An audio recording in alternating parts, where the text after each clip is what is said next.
আজকে আমার ছেলের সাথে অনেক বড় একটা বিপদ হয়ে গেছে। আসলে আমরা বেরিয়েছিলাম, ওর পাপার কয়েকটা ড্রেস বানানো ছিল, ডিউটির ড্রেস, সেটাই আনতে গেছিলাম। আর দেখো সেখানেই আমার ছেলের হাতটার অবস্থা কি হয়েছে। দুটোতে ব্যান্ডেড লাগানো রয়েছে। ওই দুটো হাতের অবস্থা অনেকটাই খারাপ ছিল আর প্রচুর কান্না করেছিল। আসলে এই দেখো, আমরা প্রথমেই মেট্রোতে উঠে গেছি আর সেফ সাইডেই দাঁড়িয়েছিলাম।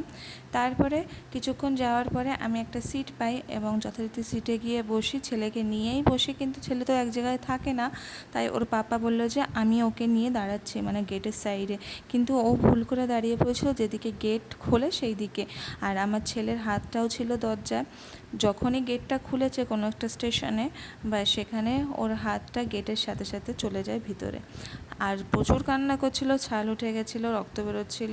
তারপরে নেক্সট স্টেশনে নেমে আমরা যা ট্রিটমেন্ট করার করে নিয়েছি, ব্যান্ডেড লাগিয়ে দিয়েছিলাম, ওষুধ নিয়েছি, বাড়ি গিয়ে ওষুধ খাওয়াবো। আর এখানে এসেও ফেঁসে গেছি, প্রচুর বৃষ্টি হচ্ছে।